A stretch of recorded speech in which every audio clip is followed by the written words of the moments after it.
Bismillahirrahmanirrahim. Assalamualaikum warahmatullahi wabarakatuh. Innal hamdalillah nahmaduhu wa nasta'inuhu wa nastaghfiruh wa na'udzu billahi min syururi anfusina wa min sayyiati a'malina.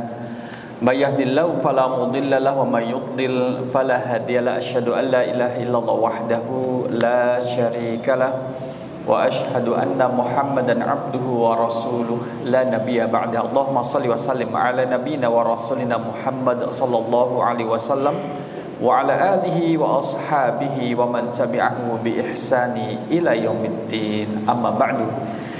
Bapak Ibu jamaah rahimakumullah, malam kali ini insyaallah kita lanjutkan surah Al-Insyiqaq, ayat yang ke-16 yang berkaitan dengan judulnya adalah ini, ta'kidu wuqu'il qiyamati wa ma yatba'uha minal ahwal. Adalah kepastian terjadinya hari kiamat dan peristiwa yang datang setelahnya atau menyertainya. Ini ayat yang ke-16 sampai ayat yang ke-25. Jadi ini Allah mengawali satu maqta', satu potongan dari surah Al-Insyiqaq ini, ayat 16 sampai ayat yang ke-25 berkaitan dengan sumpah. Maka kita diingatkan sesuatu yang disumpahi oleh Allah berarti menjadi sangat penting untuk kita perhatikan. Karena Allah menjelaskan itu, menerangkan itu sampai diawali dengan sumpah. Maknanya ada sebagian yang kemudian tidak mengindahkan apa yang Allah sumpahi itu. Maknanya adalah banyak orang yang kemudian tidak mengambil pelajaran dari sumpahnya itu. Dan ada dua sifat yang disampaikan di sini, bagaimana sikap manusia terkait dengan hari kiamat. A'udzubillahi minasyaitonirrajim. Fala uqsimu bisyafaq. Fala uqsimu bisyafaq. Aku bersumpah, yaitu Allah, bisyafaqi, dengan cahaya merah pada waktu senja. Bapak Ibu sore ini melihat cahaya merah ini? Kenapa tidak? Karena hujan, karena hujan. Alhamdulillah, Allahumma ij'al shayyiban nafi'an. Alhamdulillah hujannya turun cukup deras sehingga mempercepat rasa lapar. Maka kalau waktu hujan itu banyak yang makan karena lapar karena lapar, dan alhamdulillah ada yang dimakan. Maka fala uqsimu bisyafaq, la di sini itu bukan la nafi, tapi memberi takkid, penguatan. Maka uqsimu, aku bersumpah, bisyafaq, dengan cahaya merah yang datang pada waktu senja sore hari. Nah, ini Allah bersumpah dengan cahaya merah. Ada apa dengan cahaya merah? Cahaya merah itu kan waktunya datangnya adalah ketika menjadi awal waktu malam. Maka tidak ada yang bisa membuat mengecat langit di waktu senja, kan tidak ada yang mampu. Apalagi sepanjang itu kalau kita lihat dari tempat kita di Yogyakarta ini. Maka di situ ada tanda kebesaran Allah, ada tanda kekuasaan Allah bisa mendatangkan malam dan memutus siang. Siang itu diputus Bapak Ibu. Siang itu dihentikan, siang kemudian diganti dengan malam. Tidak ada yang mampu melakukan itu kecuali Allah. Kalau misalkan negara lain ada yang kemudian menentang, kami bisa membuat matahari, ya sudah, buat aja matahari. Emang kalau bisa membuat matahari mau ngapain? Mau menyinari daerah Jogja, nggak nyampe juga. Di tempatnya aja cuma beberapa detik, sekian derajat Celcius, habis itu mati lagi. Kan itu yang pernah terjadi di Cina, ya kan? Sekian juta derajat Celcius panasnya, tapi kan hitungannya cuma beberapa detik, banter-banter menit selesai, dan kita tidak merasakan. Mana sih katanya ada matahari, buatan nggak nyampe sini. Itulah sehebat-hebatnya manusia. Menurut manusia itu tidak ada apa-apanya dibanding kemahakuasaan Allah Subhanahu wa taala. Maka Allah bersumpah dengan waktu senja, cahaya merah pada waktu senja, yang kemudian Allah menunjukkan kemahakuasaannya. Ini loh, siang saya ganti dengan malam, malam nanti diganti dengan siang dengan datangnya waktu subuh. Nah, jadi kalau kita bisa melihat senja di sore hari, berarti kita masih hidup. Dan itu kan pergantian waktu nih. Kalau dalam kalender Islam, sore itu adalah pergantian waktu. Buktinya nanti bukti kalau besok kita lebaran, misalkan kalau besoknya hari lebaran Idul Adha, maka nanti kan pengumumannya setelah maghrib. setelah matahari itu tenggelam, diputuskan awal kemudian akhir dari bulan Ramadan untuk masuk bulan Syawal, atau kemudian masuk tanggal 1 Zulhijjah jika berakhirnya bulan Zulqa'dah. Ini ada tanda kekuasaan Allah disebut dengan ayat kauniyah, tanda-tanda alam kauniyah. Yang kedua, pada ayat 17 Allah kemudian bersumpah, wal laili wama wasaq, demi malam, lail malam. Jadi setelah muncul cahaya merah di waktu sore, maka datanglah malam, dan Allah bersumpah dengan malam. Bapak Ibu, kalau misalkan kita di sini yang di Jogja, di Indonesia, kalau hari-hari itu siang, kira-kira nyaman atau tidak? Hari-hari siang terus gitu. Jadi 24 jam itu siang, terus siang ini. Kadang mohon maaf yang misalkan punya pertanian, mau jemur gabahnya, ya Allah kok panasnya cuma sebentar, panasnya itu 24 jam panas gitu, siang itu bisa enggak? Itu berbahaya, bagi kita berbahaya karena bisa menyebabkan kebakaran dan saking panasnya terus menerus. Ya sudah kalau gitu malam. Jadi yang jual bakso juga kemudian malam terus hujan gitu biar dagangannya laris. Lah kalau misalkan 24 jam itu malam, apakah kemudian akan laris? Bosan juga toh. Makannya itu terus. Bisa menyebabkan dingin dan itu mengancam terhadap kesehatan. Maka di negara kita itu kemudian yang tropis ada siang ada malam bergantian terus Bapak Ibu. Dan ini kan menjadi nyaman. Maka kita bisa merasakan betapa nyamannya kita di dalam negeri ini kalau misalkan Bapak Ibu pergi ke negara yang jauh sekalipun. Yang sana kalau misalkan bagian dari negara Rusia sampai minus 70 derajat Celcius, minus. Gimana kalau jemur pakaian Bapak Ibu? Kepikiran nggak? Berarti sana terus ngirit listrik ya, kan nggak mandi. Bukan masalah ngirit listrik karena tidak mandi. Lah pemanas ruangannya itu bagaimana? Ya itu kemudian yang dingin ya, yang dingin. Wah kalau gitu enak ya panas. Coba misalkan pergi ke daerah Afrika, yang kemudian mohon maaf kadang kita lihat binatang-binatang itu sampai mati kelaparan karena tidak ada air. Mohon maaf capek kemudian mereka mengkonsumsi cairan yang keluar dari binatang. Itu ini karena saking panasnya dan tidak ada sumber air. Maka kita dengan cuaca yang siang malam secara bergantian, hari ini hujan, alhamdulillah, berarti malamnya terang, besok kemudian menjadi tanah menjadi subur, terus kayak gitu, ini menjadi bentuk kesyukuran. Dan kita diingatkan tidak akan mungkin itu terjadi kecuali dengan kemahakuasaan Allah. Setelah malam, Allah bersumpah dengan malam. Kita perhatikan malam yang dipakai sumpah oleh Allah. Bapak Ibu jamaah rahimakumullah, Allah itu boleh bersumpah dengan apapun yang Allah kehendaki. Allah boleh bersumpah dengan waktu, Allah boleh bersumpah dengan makhluk apapun yang Allah ciptakan. Ya kan? Kalau dengan waktu ada wadduha, gitu. Kemudian ada waktu malam wal laili. Kemudian ada wal fajri. Kemudian waw apa lagi? Dan banyak kan. Kemudian Allah bersumpah dengan makhluknya. Apa contohnya? Dengan pohon wattini wazaitun. Itu Allah boleh bersumpah seperti di sini wal laili wal qamari. Tapi kita selaku makhluk tidak boleh bersumpah dengan makhluk, tapi bersumpah dengan nama Allah. Antara lain wallahi billahi tallahi. Bagaimana kalau ada orang bersumpah dengan kata yang lain? Suwer ewer gitu. Suwer dikatakan suwer ditambah ewer menunjukkan saking kuatnya. Enggak boleh bagi seorang muslim. Maka kalau bersumpah dengan nama Allah, wallahi. Maka orang kalau sudah bersumpah menyebut nama Allah menunjukkan bahwa yang disampaikan itu penting. Kalau sudah bersumpah dengan nama Allah, wallahi, gitu. Itu berarti sesuatu yang penting. Tetapi kalau orang menyalahgunakan sumpah, bermain-main dengan sumpah, dia berdusta tapi kedustaannya menggunakan kata wallahi. Wallahi bukan saya ngambil, tapi dia ngambil. Itu menjadi sumpah dusta, bahaya itu, bisa jatuh pada dosa besar. Maka orang yang bermain-main dengan sumpah masuk dalam syahadatuz zur, kesaksian yang palsu, menjadi kesaksian yang palsu. Apa yang terjadi di malam hari? Waja'na laila libasa. Allah menjadikan malam sebagai pakaian. Bapak Ibu, tidur 2 jam di siang hari dengan tidur 2 jam, jam 1 sampai jam 2 misalkan, sampai jam 3 pagi misalkan. Mana yang lebih nyenyak, di malam hari atau di siang hari? Malam hari. Maka setidak bisanya kita tidur di malam hari, usahakan ada waktu 1 jam untuk tidur.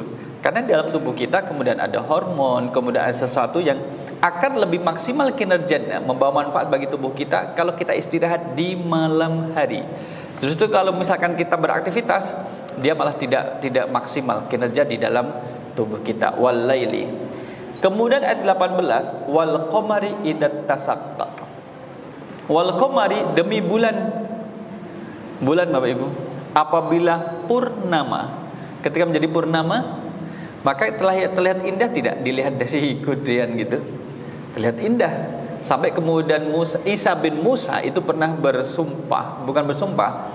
mewanti-wanti kepada istrinya, wahai istriku, kalau malam ini engkau tidak lebih cantik dari bulan purnama, tak cerai, saya cerai. Jadi kemudian dibandingkan dengan bulan purnama. Mari kita lihat keindahan bulan purnama. Bukan Asep Purnama ya, bulan purnama. Nah ini kan keindahan. Kalau dilihat dari bumi kan kelihatan cantik, kelihatan indah. Iya. Nah ini bulan purnama. Tapi kalau misalkan dilihat dari dekat gimana? Bulan purnama dari dekat kayak apa toh? Enggak juga, enggak kelihatan juga. Ini bulan purnama kelihatan indah. Jadi Isa bin Musa tadi mengatakan, kalau malam ini engkau tidak lebih cantik dari bulan purnama, saya cerai. Maka malam itu memang kelihatan cantik karena bundar keser, sampai diabadikan dalam apa Bapak Ibu?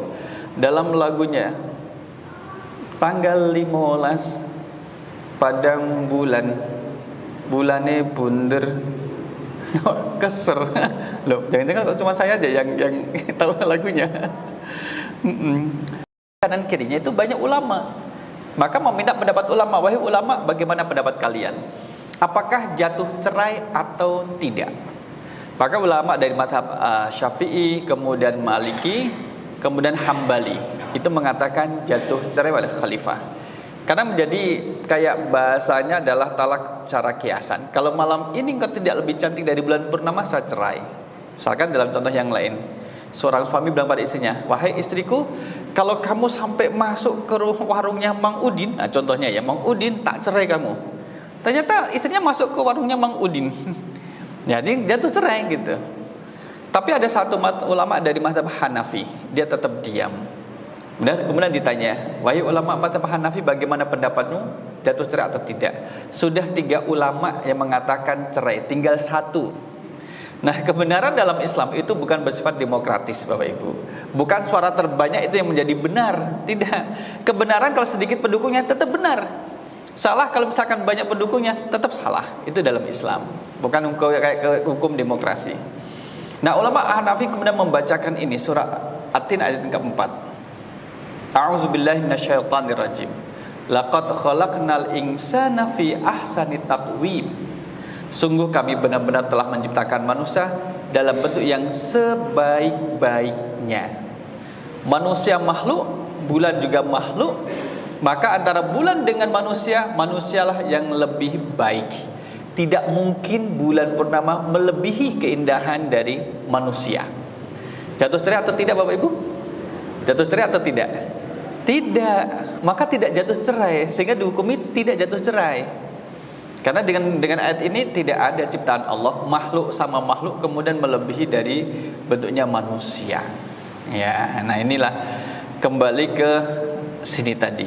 Wal qamari idza tasak, dan demi bulan apabila jadi purnama.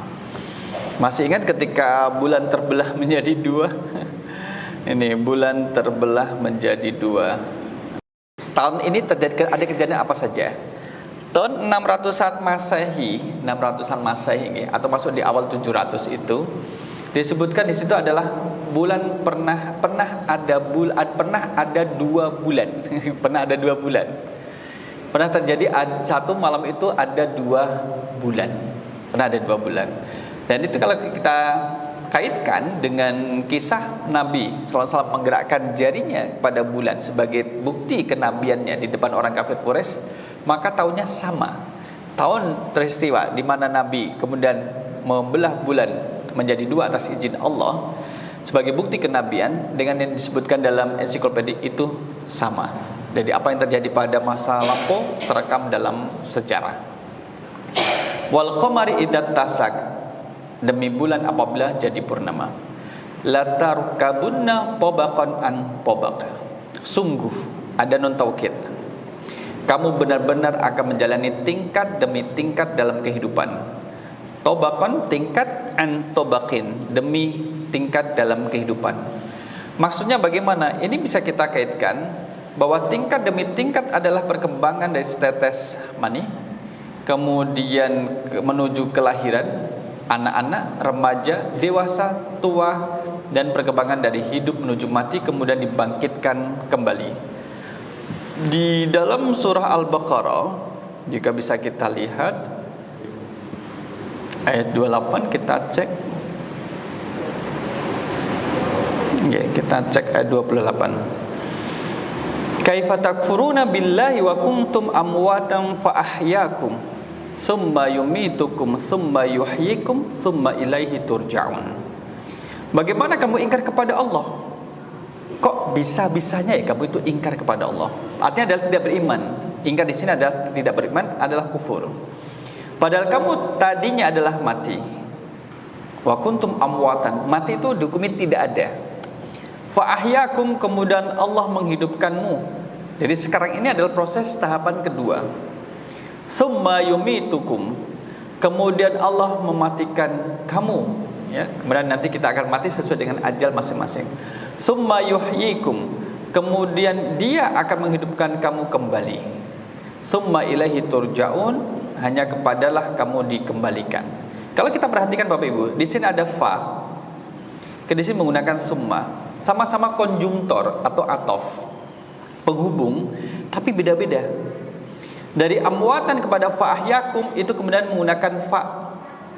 Kalau kita lihat ya, standar yang dipakai adalah bayi itu berada di dalam kandungan berapa bulan? 9 bulan. 9 bulan itu waktu lama atau sebentar? Jika dibandingkan dengan masa hidupnya manusia, berarti sebentar. Dari ketiadaan menjadi ada itu kan singkat, sebentar. Maka menggunakan huruf fa. Fa'ahyakum, memberi makna yang kemudian jeda waktunya tidak begitu lama. Setelah hidup kemudian dimatikan, usianya kan beraneka ragam. Kalau kita ambil pertengahan, katakanlah usia 60-an. Usia 60-an. Perbandingan dengan 9 bulan dan 60-an tahun, 9 bulan lawan 60-an tahun, maka lebih lama 60-an tahun. Ketika menjelaskan waktu yang lama, Allah menggunakan kata summa, bukan fa. Kalau fa'ahyakum ini, fa'ahyakum fayumitukum, itu nanti kan kemudian baru hidup mati lagi. Nah, maka menggunakan summa. Pada umumnya kan ada jarak jeda antara kelahiran dengan kematian, sesuai dengan wal asri, masa hidupnya masing-masing. Dari mati kemudian nunggu sampai dibangkitkan setelah terjadi hari kiamat cukup lama kan? Maka menggunakan kata summa. Dari mati kemudian dihidupkan lagi karena jedanya waktunya lama dalam hitungan dunia, maka menggunakan summa. Setelah dihidupkan, summa ilaihi turja'un, kemudian kepadanya lah kalian akan dikembalikan. Maknanya setelah dibangkitkan ada yaumul hasyr, dikumpulkan. Setelah dikumpulkan ada yaumul hisab, ada hari perhitungan. Ada yaumul jaza, hari pembalasan. Nah, itu kemudian menggunakan summa.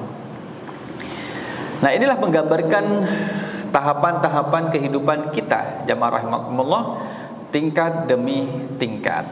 Dengan keberadaan kita di dunia sekarang ini, masih berapa tingkat lagi Bapak Ibu kehidupan kita? Masih berapa lagi? Kalau misalkan ditarik lagi, masih berapa tahun lagi? Semua menjadi rahasia, kita tidak tahu.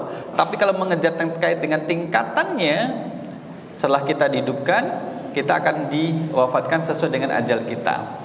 Setelah diwafatkan, ini tahapan yang ketiga, baru kita akan dihidupkan kembali.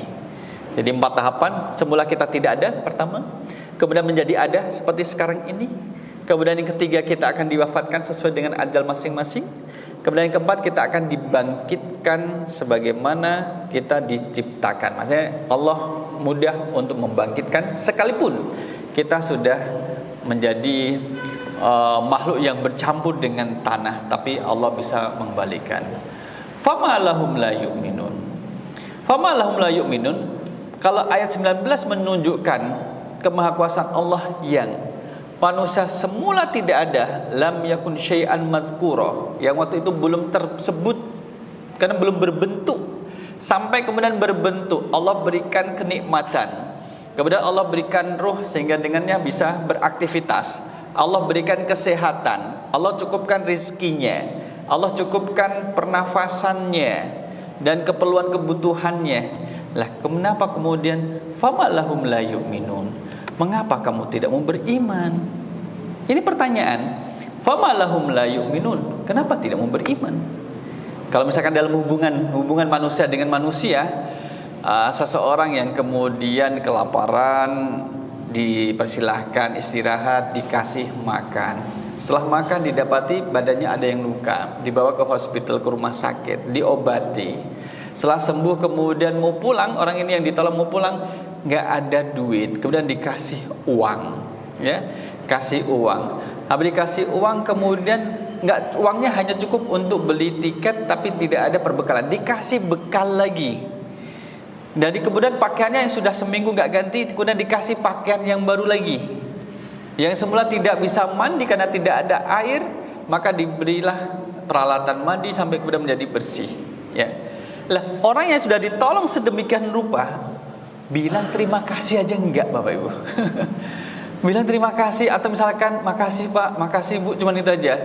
Saya balik dulu ya, enggak juga. Mau pamit aja tidak. Terima kasih apalagi. Itu gimana rasanya Bapak Ibu? Nah, hubungannya antara sang Khalik dengan makhluk, makhluk dengan sang Khalik. Allah sudah memberikan kehidupan dan kenikmatan pada manusia, tabaqan an tabaq, menjalani tingkatan demi tingkatan. Fama lahum la yu'minun. Dengan cepatnya, dengan sigapnya, dia menjadi orang yang tidak mau beriman. Dirinya sendiri dengan risalah tauhidnya kemudian tidak beriman. Wa idza quri'a alaihimul qur'anu la yasjudun. Dan apabila dibacakan kepada mereka Al-Qur'an, la yasjudun, mereka tidak mau bersujud. Nah, jamaah rahimakumullah, balil ladzina kafaru yukadzibun, bahkan orang-orang kufur itu mendustakannya. Nya kembali pada siapa? Pada Al-Qur'an. Mendustakan itu kemudian tidak mempercayai isi Al-Qur'an. Apakah sebagian atau secara keseluruhan sama-sama kufur terhadap Al-Qur'an? Wallahu a'lamu bima yu'un. Allah lebih mengetahui apa yang mereka sembunyikan dalam hati. Fabashirhum bi'adzabin alim. Kasih kabar gembira dengan azab yang pedih, ya.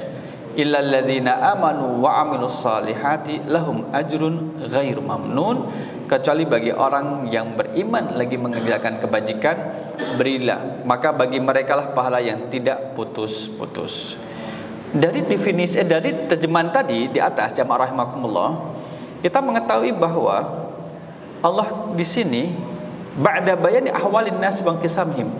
Pada ayat sebelumnya, pada ayat sebelum ayat yang ke-16, itu kan disebutkan bahwa manusia terbagi menjadi dua kelompok. Apa saja kelompok yang pertama? Betul, su'ada, kelompok yang bahagia. Yang kedua adalah kelompok ashqiya, orang-orang yang ciloko, yang celaka. Celaka artinya adalah orang-orang yang tidak selamat. Maka akadallahu ta'ala wuqu'a yaumil qiyamati wa ma yatba'uha minal ahwal. Setelah menjelaskan, jadi prosesnya adalah dari belakang. Dari belakang, di akhirat, dari akhirat kemudian dibalik. Sebelum masuk ke akhirat, maka nanti ada hari kiamat terlebih dahulu. Yang gitu. Manusia tidak dibangkitkan di akhirat sebelum terjadinya hari kiamat. Maka di sini bil qasami bi ayatin wadihatin fil qaul. Allah menunjukkan kalau kalian nanti di akhirat akan terbagi menjadi dua kelompok, ingat ada hari kiamat dan kiamat pasti terjadi.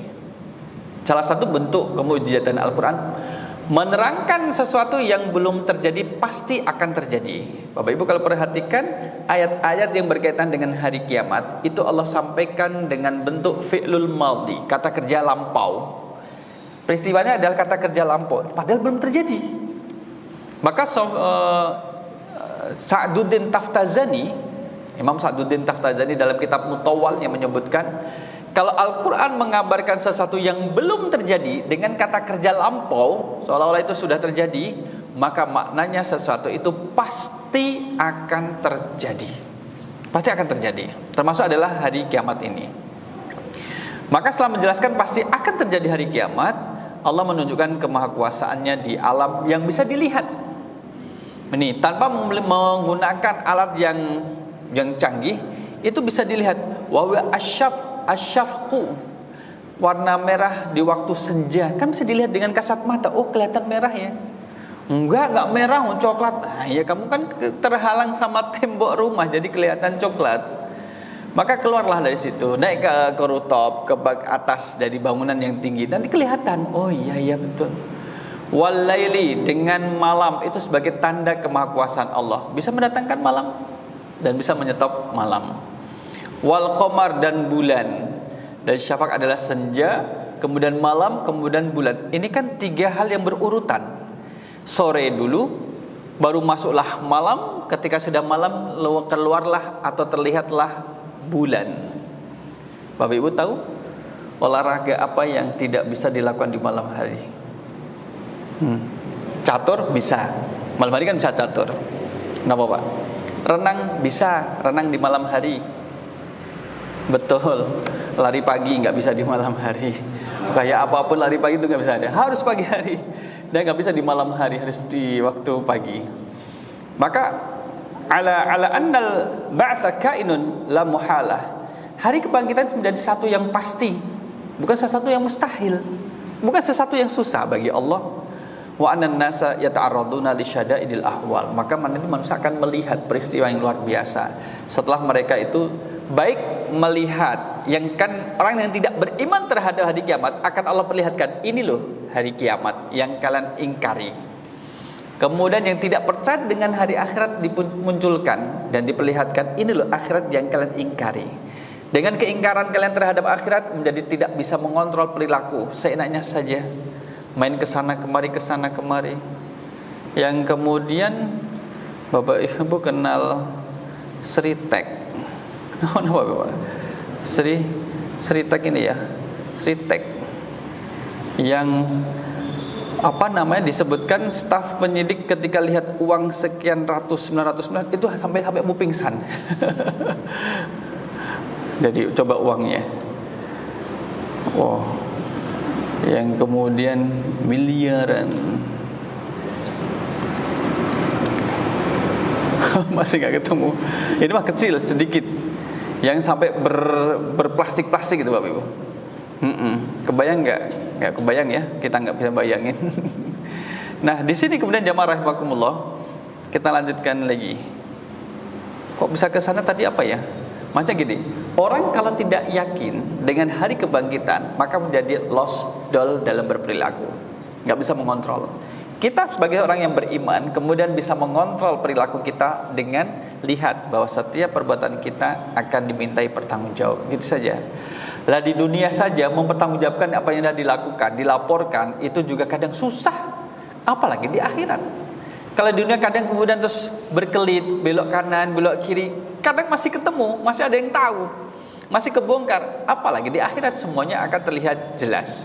Maksiatnya kita akan diperlihatkan, taubatnya kita pun akan diperlihatkan. Ini maksiat, oh ini tobat, ini maksiat lagi, tobat lagi. Maksiat lagi, tobat lagi. Maksiat, mati. Nah, ya sempat tobat dia. Habis maksiat kemudian mati. Maka Allah menunjukkan beberapa keajaiban anehnya manusia. Kok aneh ya manusia? Annahum la yu'minuna bil Qur'ani wabil ba'ts. Mereka tidak beriman terhadap Al-Qur'an dan juga tidak beriman terhadap kebangkitan. Maka tidak tunduk terhadap ayat Al-Qur'an. Tunduk maknanya adalah apa yang diperintahkan Al-Quran kemudian tidak dilaksanakan. Bapak Ibu, berapa sih jumlah perintah dalam Al-Quran? Pinten Bapak Ibu? Jumlah perintah di dalam Al-Quran. Kalau kita lihat di sini, mudah-mudahan ketemu nggih. Kita cari di pembahasan Niki napa niki niki? Oh, belum. Ini adalah jumlah perintah dan larangan di dalam Al-Qur'an. Mencari satu-satu niki napa? Al-Qur'anu salasuna juz'an. Al-Qur'an berjumlah 30 juz. Adadus suwari Al-Qur'an adalah mi'ah wa arba'ata asyrata. Adalah 114 surah. Jumlah suratnya. Ayatnya, nah ini dalam satu pendapat ya. 6.236 inda tariqatil kufiyin. Menurut ulama Kufah jumlah ayat ada 6.236. Wa ala tariqati ghairihim, dan menurut jalur yang lain ada 6.666. Nah, 6.666 ini di breakdown. Perintah dalam Al-Qur'an ada 1.000. Ini al-amru. An-nahyu, larangan dalam Al-Qur'an ada 1.000. Berarti sudah 2.000 ayat.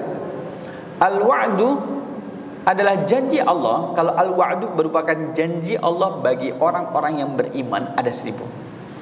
Al-wa'id, ancaman Allah bagi orang-orang yang kufur, ada 1.000 ayat.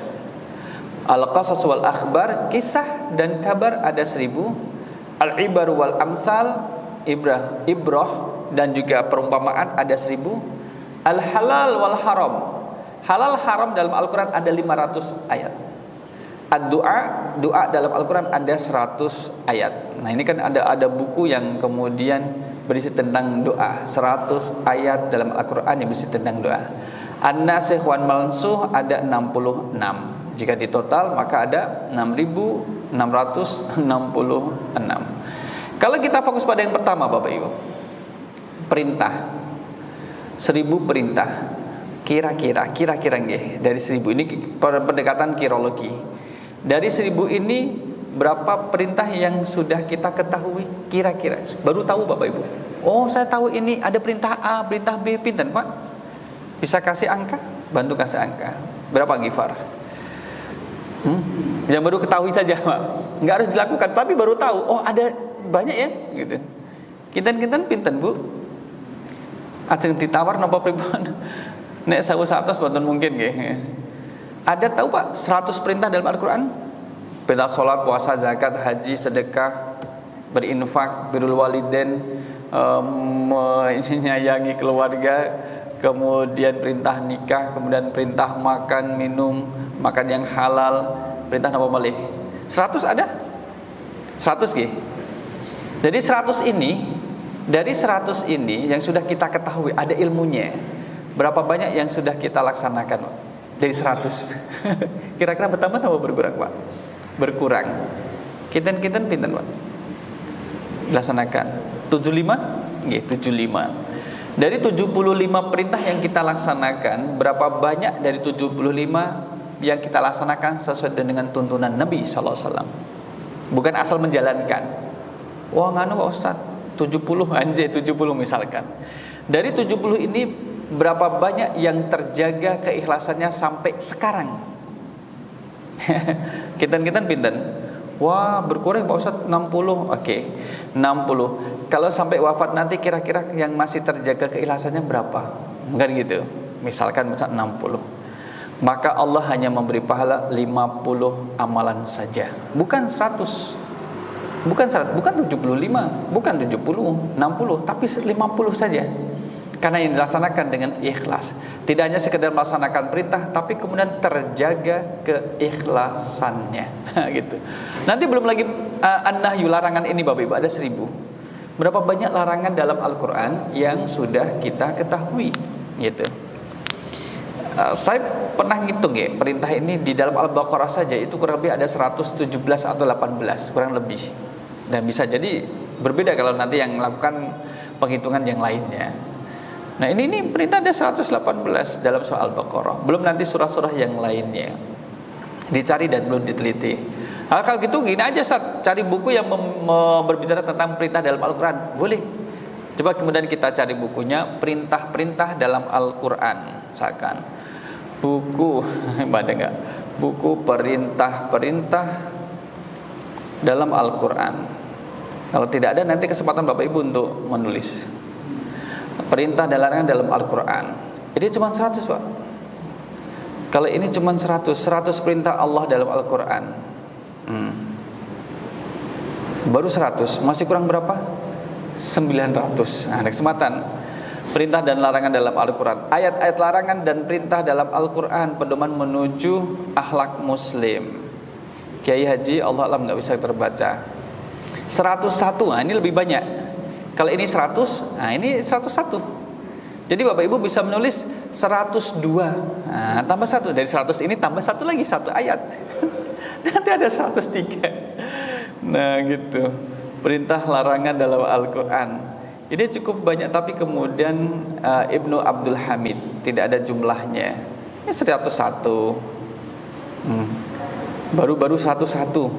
Ini merupakan kesempatan Bapak Ibu untuk beramal soleh. Al-amru wan nahyu oke, fil Quran. Nah, mana mungkin ada bukunya ini. Ini kayaknya kok ada nih. Ayatul amri bil ma'ruf wan nahyu anil munkar fil Qur'anil Karim. Maktabah Jarir, kalau jenengan di Jeddah itu nanti ada, dekat di Jeddah, Maktabah Jarir. Kalau musim haji, toko yang cukup sepi dari pengunjung adalah toko buku. Sepi, Pak. Yang ramai toko apa, Pak? Toko emas, toko kurma, makanan, bin Dawud, nanti. Tapi tetap ada pelanggannya. Toko buku sudah sedikit yang datang, kalau beli nawar lagi. Kasihan yang jualan. Ya Allah, sudah nunggu nggak ada yang datang nih. Al-amru bil ma'ruf wan nahyu anil munkar. Niki bukunya juga. Dar Ibnu Hazm, punya Ibnu Taimiyah. Nggih, monggo nanti kemudian dipirsani. Jadi dengan demikian juga kita belajar. Kalau kita melakukan satu perintah, ada dasar ilmunya. Kalau kita meninggalkan larangan, ada dasar ilmunya. Nah ini, bagaimana kemudian kita tunduk terhadap Al-Quran? Tunduk terhadap Al-Quran dengan ilmu. Kita kembali ke tafsirnya di sini. Inadan minhum wastikbaron, durhaka dan sombong terhadap Al-Quranul Karim. Fayujazuna asyaddal adab. Maka perilaku satu, mereka tidak beriman terhadap Allah dan tidak beriman terhadap Al-Quran, itu mereka pantas untuk diadab dan disiksa oleh Allah. Gitu. Illa man taba wa amana wa amila salihan, kecuali yang beriman lagi beramal soleh. Satu, taubat, menyudahi dari dua kejahatan yang dilakukan. Satu, kufur. Yang kedua adalah inat membangkang terhadap Al-Quran. Itu harus berhenti dengan kaidah-kaidah pertobatan. Wa amana, kemudian dia beriman, dan keimanan itu diwujudkan dengan amal soleh, enggak cukup dengan beriman. Kita sudah perlihatkan beberapa ayat yang menunjukkan pentingnya keimanan dalam kehidupan bahkan sampai meninggal. Oleh karena itu, orang yang kemudian melakukan satu, tobat, yang kedua adalah beriman, yang kedua adalah dia beriman, setelah tobat maka beriman, yang ketiga beramal soleh, diwujudkan, dibuktikan dengan amal soleh, falahu thawabud daimu ghairul mamnuni bihi alaihi, maka dia mendapatkan pahala yang terus menerus tidak terputus dari Allah atas dirinya. Jadi Allah memberikan pahala kepada dia tidak putus-putusnya, terus mengalir. Nah di sini kemudian kita lihat 1, 2, 3 ayat pertama ini itu yang dipakai sumpah oleh Allah Subhanahu wa taala dengan syafaq, dengan malam dan qamar. Kemudian summa angkarallahu ta'ala 'alal kufari istib'adahumul ba's. Allah menunjukkan betapa ingkarnya manusia itu dan kufur terhadap Allah pada kebangkitan. Famalahum la yu'minun. Nggih, kita dengarkan azan.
Jamaah rahimakumullah, maka kalau Allah sudah menyebutkan fama lahum la yu'minun, ini merupakan satu pertanyaan. Kalau kita lihat dalam penjelasan tafsirnya, fama lahum la yu'minun al-kuffar la yu'minun mani lahum anil imani biyaumil qiyamah, mereka tidak beriman dengan hari kiamat.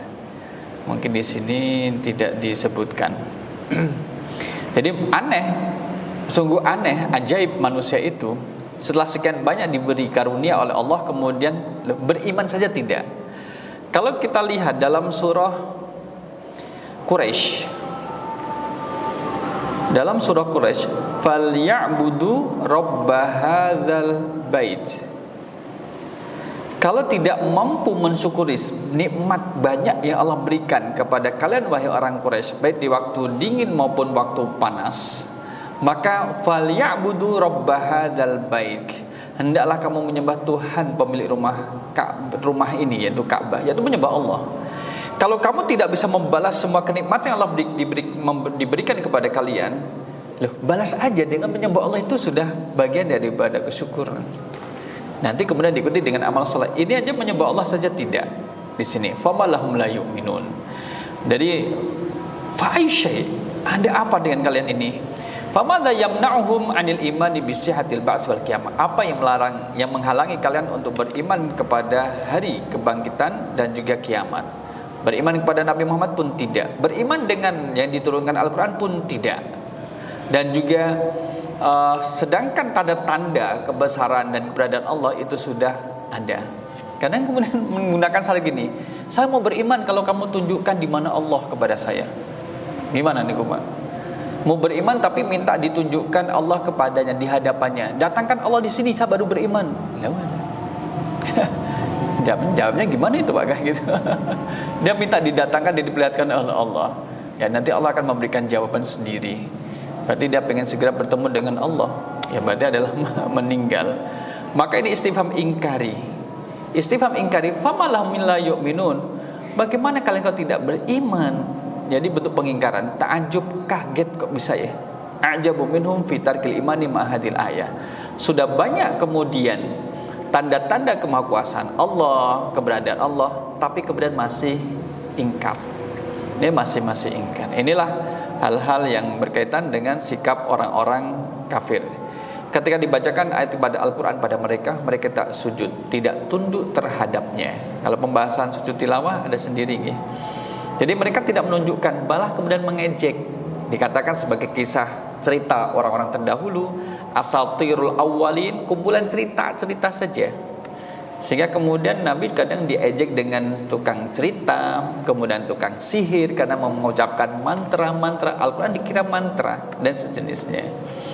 Nah inilah kemudian mereka tidak beriman. Nah jamaah rahimakumullah, dengan demikian kalau ingin selamat dari ancaman Allah ini, makalah jadilah orang yang beriman lagi beramal soleh.